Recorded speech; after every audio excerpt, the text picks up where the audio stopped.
At 15, I ran a Snapchat business that averaged over $500,000 a month in revenue. At 16, I launched a software company that is now doing over $100,000 a month that is valued at I don't know how many millions. And at 17, I'm now here doing this. You're so down bad, bro. What do you mean? But through all of this, I've learned a lot about business, and I think sharing that knowledge here is going to be very valuable for a lot of you. Quick money spread. Oh god. So the first thing I want to go over is how to actually spot a good opportunity, because especially now there are thousands of business models out there and people don't know what to choose. Even I've gotten confused in the past on what path to go down because there are thousands of people making money in thousands of ways. So I've narrowed it down to a few steps on how I think about it in order to not get blinded by all the outside noise and kind of just be able to choose what's going to make me the most money. The first obvious thing I look at is something that's going to have a high ceiling and won't really cap me at how much I can actually earn. If there's a business model that the top 1% are only making like $1 million a year with, that's not really something I want to enter. Whereas if we talk about YouTube or if we talk about e-commerce, there's millions of people making millions of dollars, which is what you want to see when choosing your business model for the first time. Now, the second thing I look at that is pretty underrated is the fact that I need to see if people that are in that current business model are doing it well. Now, this is also how I pick my niches or anything I get into. If I see people are making $5 million a year and I think I could do that better than them, then that automatically shows me that I have a competitive advantage going into it. On social media, for example, there's thousands of finance creators out there, but the reason I wanted to come on here, there's no one as young as me that has gone into the business space and actually put out banger content, which is why I thought that's the perfect avenue I should go into. If there's an edge or a gap in the market, I want to take it, and you guys should as well. If you see a business model that you know you can have a competitive advantage in, that is your green light to try. And another very important point that you want to look out for is if this model is going to last multiple years or even decades. You don't want to get caught up in something that can make you a lot of money but is only going to last 6 to 12 months, because that means there's no longevity to it. You can't rely on your income and you can't rely on living a sustainable life, which is what you want. I ran into this with Snapchat. We were making $500,000 a month consistently, but the problem was there was no longevity to this. This wasn't going to last 5 years to a decade. So that's when I made the decision to start focusing on other things. Even if I could have maximized Snapchat for a couple more months, it wasn't the right play, which is how I'm in the software game now and making money. But I know this isn't just going to last a year. So all those things put together are how you should identify a good opportunity to get into, because honestly, before anything else, that's what you need to focus on. Make sure you're getting into something that's going to last, can make you a lot of money, and you have an advantage in. But speaking of longevity, you don't just want a business model that's going to last you a long time. You want to be around people that will do the same as well, which is why it's super important to build a good network out before you get rich and famous. And that's hard for people. How do you get a high-level network of people that you can rely on, ask questions and advice to? Well, to be really honest with you, through my experience, if you aren't big in business yet, you won't be able to. But there is a next best thing. You need to come up with people that are doing the same thing around you. For example, with me, when I was coming up on Snapchat, YouTube, and even editing videos for big creators, I had friends that were doing the same thing at every single stage. And as we built up together and we all got rich together, we became our own high-level network. We were the people that others wanted to be friends with. Don't go out and seek people that have already made it when you haven't, because I'ma be honest, bro, people aren't gonna want to mingle with you for hours on end every day if you're not at a similar position to them, because they'll feel like you're kind of bringing them down, which is why you need to build up with your boys. But what about once you've made it and you have that bread, you got all the money you need, but you still want to build out a better network? Well, that's when you're gonna start having to provide value for other people. Especially when you're worth more money, people want to be around others who will provide value and help them in their own businesses. So if you see another millionaire or another person in your field that is struggling at something or needs help in a certain avenue, the way you're going to get connected to them is by coming in, helping them in some metric or form, and that's how you're going to get introduced. And I'm not just saying this to say this, I've done it. This is tried and tested by yours truly. I've made a lot of great connections like this, from helping people out in places that maybe they might have not known they even needed. But you also need to know how to conduct yourself to earn respect. You need to be someone that other people look at and are like, damn, like that guy's a bit of a G, I can respect what he does, and he looks like someone who knows what he's talking about. And if you conduct yourself in this manner, it's gonna be way easier to meet new people that are of similar status to that. Being good to other people, doing well in business, and you gotta have some aura, I'm not gonna lie, be a bit mysterious. All these things put together are what you're gonna wanna use to really get a high level network. And when you've done it, come back to this video and let me know how it's going. But now it's time and to move on into more specific business advice. A big bottleneck with most people and businesses is how to hire good people. And people don't really like to reveal this most of the time because why would you want to tell other people how to find good talent? That just creates competition. But don't worry, I got you boys. Hiring is literally a skill on its own. Like, I swear I would hire people just to hire people. That's an actual role in business. But thankfully, I've learned it myself, which is why I can share it with you guys. And one thing you need to realize before you even start the process is the fact that most big creators and businesses have already gone through all the hassle for you. All you need to do is lay back and relax. If you go to most of these guys' Twitters, Instagrams, or social medias in general, you can look through their following because more often than not, these guys are following all of the talent that they hire. Now, this seems obvious, but no one really thinks of it. I've low-key found most of the people I've ever worked with using that method. I go through a big creator's following, scroll down until I find an editor, designer, scriptwriter, you get the point, and I'll reach out to them and try to potentially offer them a better deal than what the other guy is paying them. This removes all the grunt work that you would have had to do by looking for hours on websites to try to find someone. This is pretty much instant. And as some of you know, I used to be an editor before I actually made content for myself. So I happen to be friends with all these guys in these creative spaces for now when I'm hiring all of them, which was a pretty cool advantage that I had. Discord is also one of the most underrated places to get talent. I need to pull out a chair for this one. There are dedicated Discord servers where you can put a job posting and thousands of editors will DM you that are qualified to get the job done pretty quickly. And most of the times they're like from these third world countries, which means they're cheaper, but they're still ready to grind. I'll go ahead and link a couple down in the description to help all of you guys out. So if you're struggling for talent, check the bio. And real quick before I continue, I actually have a newsletter where I send out case studies on channels I run, give as much value as I can around how to make money online, and talk about the goods and bads in my businesses. And I've been working on a massive project for months that only people in the newsletter know about. So if you want to join and know about that and when it releases before any of the public does, then join right now. I guarantee you're gonna get a ton of free value from it. Now, the next thing I really want to share is how I actually managed to start a company under the age of 18, because a lot of people ask me that question. And honestly, it's a lot easier than people think. I got my parents to start the company under their names, and all the money I make, everything that I do goes into that. When I sign a contract, it's under the company's name. And it's pretty much as simple as that. The day I turn 18 and become legal, that sounds crazy, but yeah, then I'll be able to start signing contracts on my own and it will be all good. But for now, it's under my parents' names. They started the company. Whenever we sign a contract, they're there with me. That's pretty much how everyone who's in business and underage does it as well. It's not as complicated as it's made out to be. Now, I know you guys are used to seeing people start businesses with a lot of money, but how do you start a company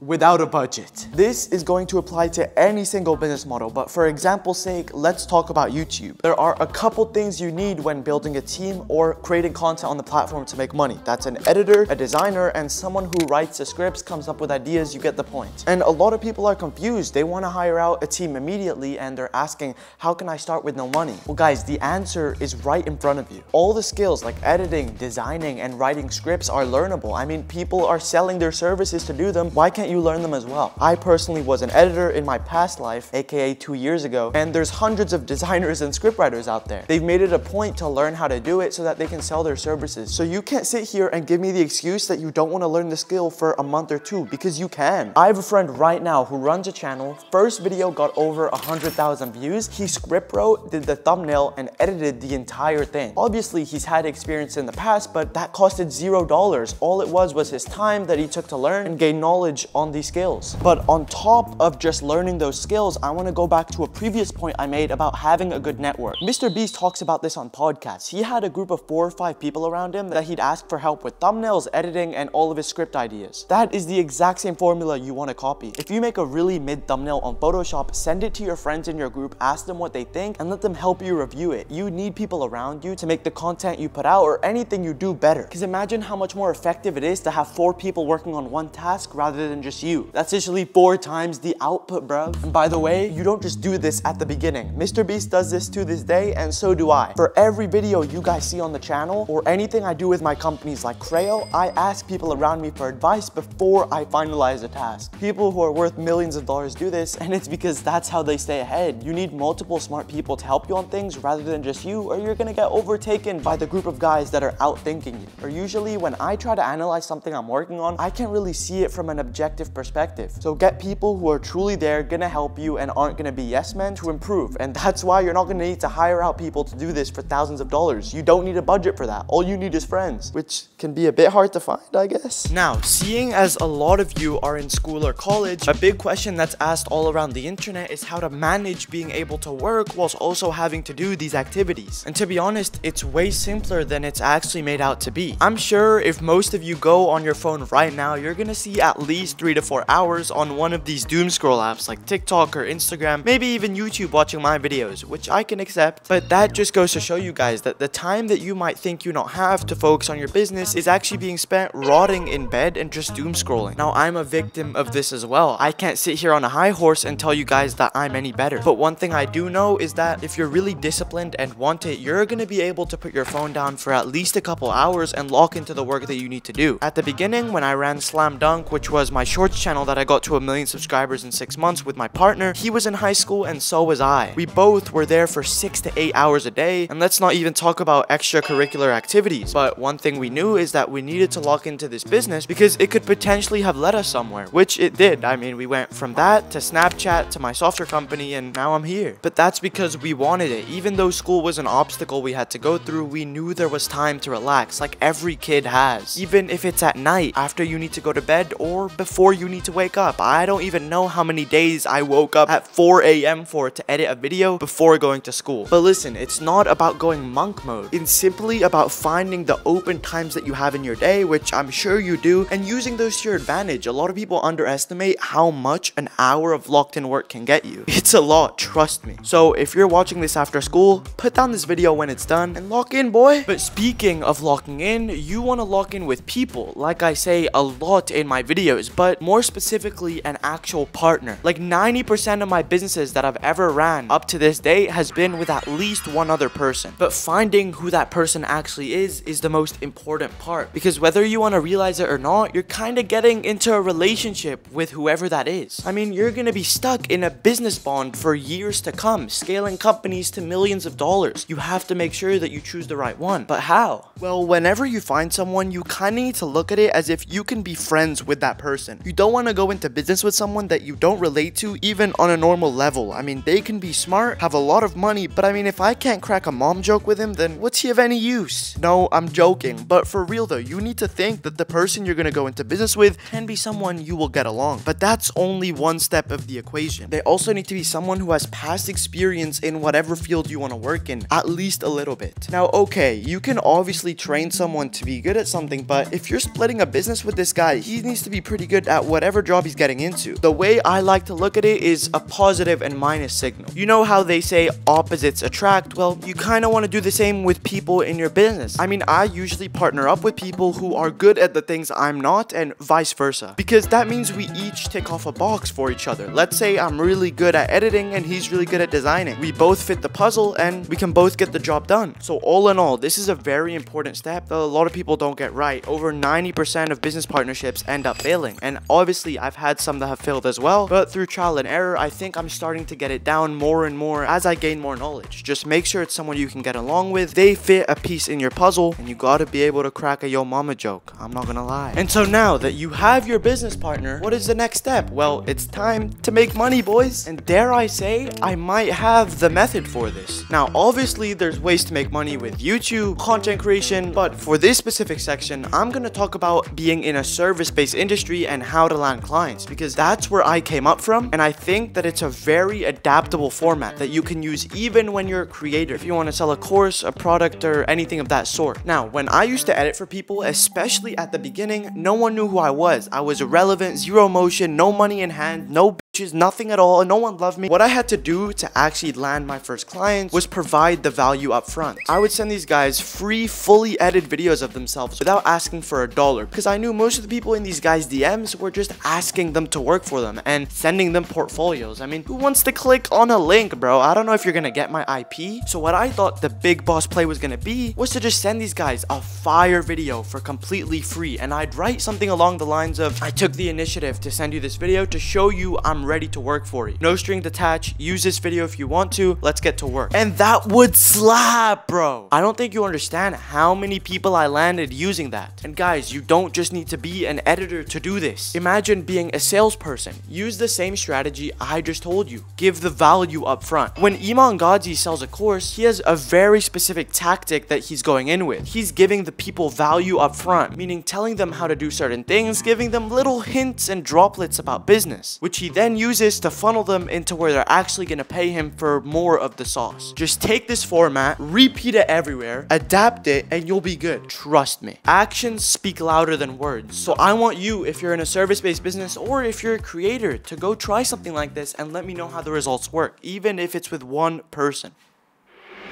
But let's say business is booming. You're printing money, getting clients. I'm sorry to say, but the inevitable is about to come. You will get burned out. Now, the question is, how do you handle it? I'm gonna be honest with you guys. I would give you a sugar-coated answer on how to solve this and never ever get burned out. Always work at 100 miles per hour, but quite frankly, that's just not true and it will never happen. Mr. Beast gets burned out. Everybody gets burned out. But there are a couple things that you can do to maximize the possibilities of this not happening, and if it does, for it not happening as long as it could do. See, I mean, I've had periods where I've stopped working for a week, 2 weeks max, but I know others who, bro, have let go for 6 months. And there's a very key difference with my businesses and their businesses. I actually loved what I do. Every day I wake up and I'm excited to get to work because I actually love making videos. I love running software companies and I love seeing the positive comments of people who I can help with anything I put out. But let's say I was working in an avocado factory, peeling them for like years and years on end. I'm sure I wouldn't want to come to work. I'd get tired quicker, and when it's time to take a break, I would extend that for years. And it's kind of crazy to tell you all this because it seems like content creation is a dream job, but even content creators get burned out because they don't love what they do. And it's not because they don't like making content, but it's because they don't like what they put out. This can span into any business. Maybe you don't like the things you're editing, the pictures you're designing, the feet you're massaging. Yeah, that one was a bit crazy, my bad. But you get the point. The only way to minimize burnout is to love what you do deep down, because that means you truly want to wake up and do it every day, and almost nothing can stop you, which is overpowered. So keep that in mind for when you start a new business, but also understand you're never going to be in that motivational phase where you're working 13 hours a day. There will be times where 1, discipline has to come in, and 2, you're not going to want to work for a bit. It's fine. You're going to get through it. Just subscribe. But now moving on to a more serious topic, which is how to not let people take advantage of you. As you scale up in business, you're gonna have more and more people in your ear trying to get something from you, trying to put you in a position where they gain and you only lose. And fixing this issue, or never letting it start in the first place, is all by cutting all of that out. And it all comes from respecting yourself first, because if you don't do that, then you'll never even think that people are taking advantage of you. You'll always think that they're a step above you, which is not how it should be. But that doesn't mean to grow an ego. You need to be a good person. Just understand that you have value to yourself, and it's not just like everyone else is valuable to you and you don't have anything to give. And speaking of giving, you don't just want to give and give and give without getting anything back in return. Now at the beginning, that's fine to do because you're providing value to someone, but if this continues for months and months on end with people, then you kind of know what the gist of this relationship is. It's not going to be something where you're gaining anything out of it, just them, which means you're getting taken advantage of. And even being taken advantage of in the workspace, if you're a part of a company or in a partnership with someone and you think that you're being taken advantage of in the sense where you're more valuable but it's not being reciprocated, you gotta tap out of that, because that's not a long-term or healthy relationship that you want to be stuck in. Obviously at the beginning of a business relationship, you're gonna need to log in with your partner, but the way you're gonna realize that you're being taken advantage of is if you're doing like 100,000,000% of the work and not getting anything back for that. That is definitely what you want to avoid. But we're now gonna move over to how to use the connections that you have to your advantage, and that's all gonna start by giving them something first. I'll give you an example of how I did this personally. When I got invited to Jordan Welch's video in Miami, I flew out on like 3 days notice, and not only did I provide him value by doing that, but I technically leveraged Jordan's connection to changed my life. And the reason for that is because when I actually got to Miami and whilst I was doing the video for Jordan, I ended up meeting my co-founder at Creo, Arib. Now I've done a video with him in the past, so you might have seen that, but that was all through going to Miami, meeting Jordan, giving him the value first so that he could make a banger video. And in return, he's the one who put me and Arib in the same exact room. And now Creo is going to be one of the companies that changes my life and makes me billions of dollars, hopefully. Now that is one of the crazier stories I have about how I leveraged the connection to make me a lot of money and even change my life. But there's other mini examples like this that happen every other day, every week. I use people in my circle, ask them to connect me to people, and that's all because I've provided something for them in the past that's helped them out a lot. So you always want to give and not just take, like I mentioned in my last point, which is going to result in a much more impactful business career. And just seeing that a lot of you are very young like myself, at least under 20 or 25, a big question I always had myself is how am I going to get respected by older people? Because it seems like these people have so much more experience. How could they ever take a person like us seriously? It just didn't ever click in my head. After a while though, I did come to a pretty good conclusion on how to solve this dilemma. And it's literally just the answer of being so undeniable that no one can question you. Now, I'm not here to toot my own horn or make myself seem bigger than I am, but at 15, I ran a multi-7-figure business. At 16, I opened up a software company that's worth millions. And at 17, I'm scaling a massive personal brand whilst running multiple other companies as well. And so I think those things make me pretty undeniable to people I meet. And that was literally just through putting my head down and working. If I was just someone who had faked it until I made it, then that would make it a lot easier for older people to not respect it. Because I'm not gonna lie, sometimes they might want a reason to not respect you. But if you're low-key just overpowered to the point where it's a bit hard to, that's where you want to be at. And I'm nowhere near there yet, but I think I am building the steps slowly to become undeniable. The only thing that's left is for me to become the biggest business creator in the world, which will happen with all of your guys' support, and scaling my channels and software company to millions and millions of dollars a month, which will happen soon, boys, trust. And like I mentioned before, a lot of you watching this are anywhere from end of high school to college. And so a question I'm going to answer now is, should you drop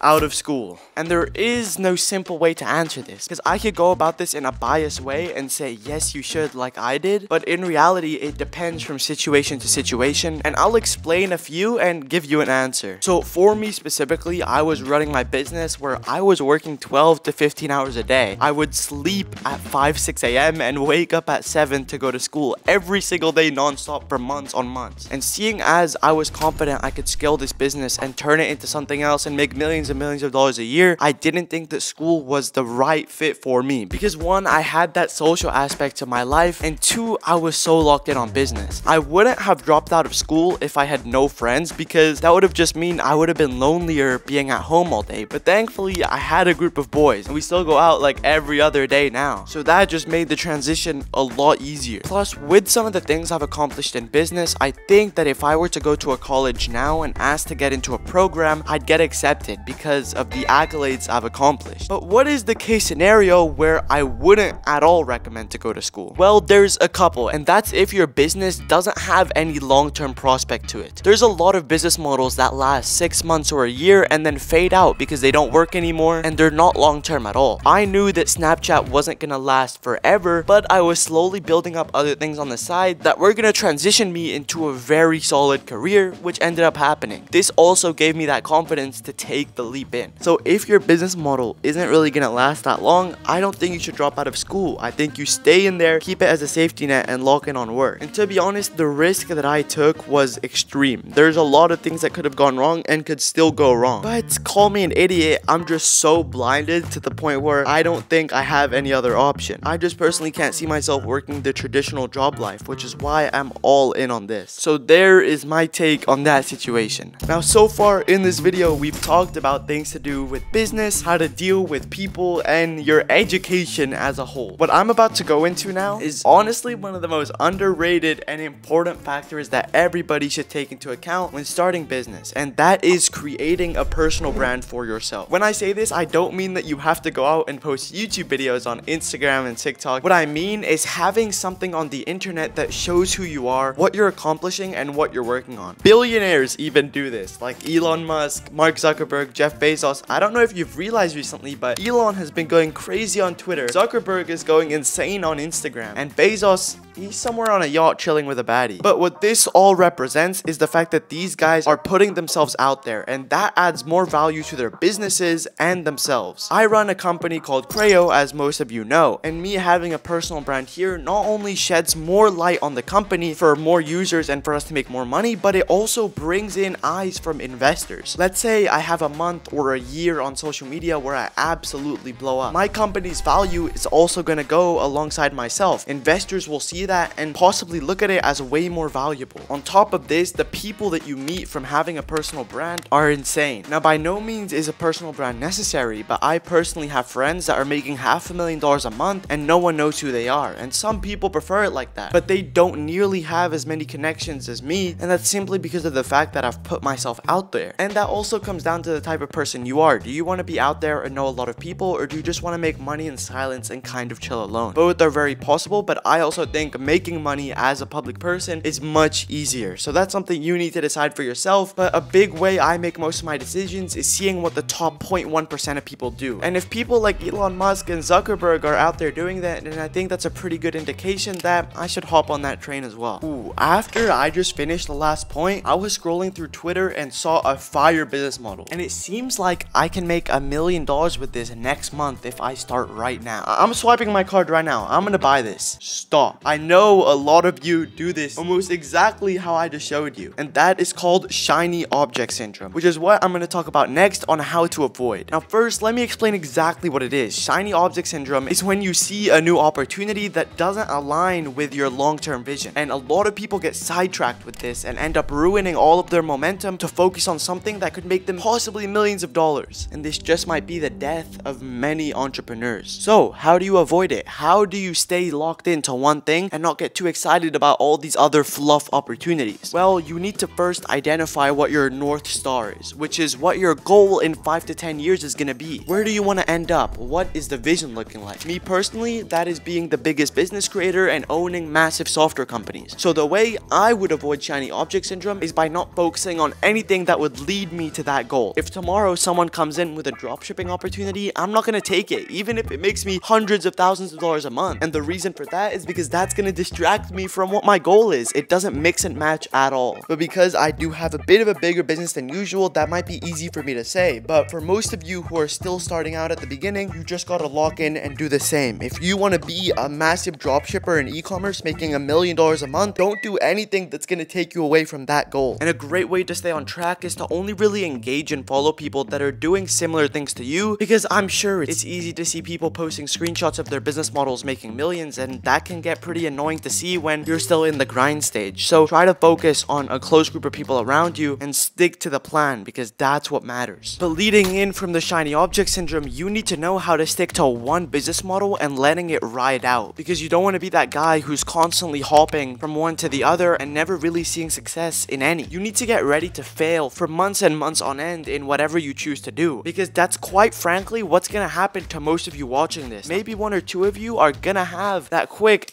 exponential growth, but most of you aren't. So you also need to be doing something that you're actually gonna enjoy failing at for 6 months, which sounds kind of backwards to say, but it is true. Hormozy stuck to running gyms and being in that space for years before he ever pivoted once that was successful. Iman literally did social media management for years and documented the entire process, never changed business models because he knew he was gonna fail until he succeeded, which he did. And even Jordan Welch did the same thing. Bro was dropshipping for so long and sticks to that business model to this day. That is a consistent pattern that you can see amongst all these people, and there's a reason for it. I'm not just saying it out of thin air. So stick to that one business model. Don't be a bot and you'll be fine.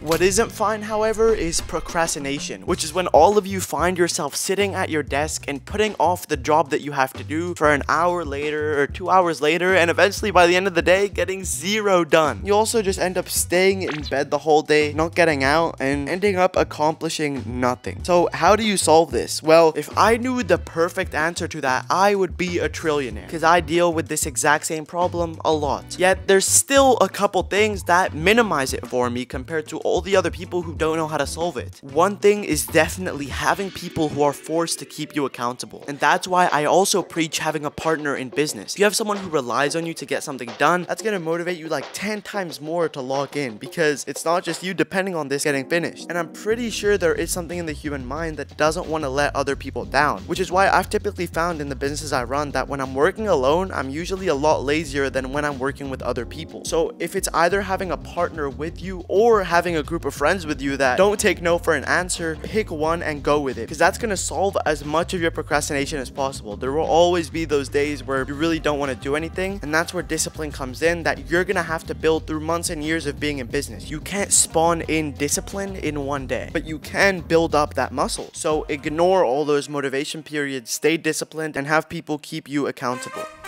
And for the last point of this video, we're gonna go over how to get rid of those doubtful periods. You know, the times where you think all the work you've done is worth nothing and you're a failure, you're never gonna hit your goals. That is something almost every single entrepreneur has gone through. Being in your own head and not seeing the bright side, which sucks. And many people give up during that period actually. But what you're gonna do to actually see the light is by looking at this from an objective perspective. When I look at some of my friends' businesses, I usually think they're crushing it and that they're way ahead, but whenever I get into private conversations with them, they always throw at me all these worries and how they think they're doing worse than they actually are, which goes to show you that most people that are looking from the outside in probably think you're way ahead than you feel that you are, and that's because you actually are. Usually when you're in your own head so often, you don't really get a chance to step back and see the progress that you've made, which oftentimes makes tons of entrepreneurs and people who are in business feel like shit. And there is no one-to-one solution to this, but I would recommend going and asking other people what they think of the things you're working on, and this could be close friends or people you've never met before. Chances are they're gonna give you an answer that you didn't expect, which is a pretty good way to get out of that slum entirely. I did this once a couple months ago when I asked someone what they thought of the YouTube channel after I thought that I was failing, and they told me that they see myself being massive, which kind of sparked my creativity again and made me feel like, damn, I'm just being a bit of a dingo right now and I'm not as far back as I thought I am. Another good way to measure this is using data, because numbers don't lie. Take a look at yourself 2 to 3 months ago. Are you ahead now? Do the numbers speak for themselves, and have you improved in any way? If the answer is yes, then there you are. You're not as far behind as you think. But all of this isn't going to completely solve those doubtful periods, because our brain works in mysterious ways. But this should improve it at least a little bit, because it has for me. But guys, that is the end of the longest video I have ever and maybe will ever make. I did this to actually give as many people value as possible, because I'm sure people are gonna come back to this in years to come to extract some knowledge every now and then. If you enjoyed this, subscribe, but also join the newsletter in the description, because I post raw videos there once a week, giving advice, talking about my businesses, and showing off new projects, as well as answering your guys' questions. So I hope you enjoyed this one, and I'll see you guys very soon.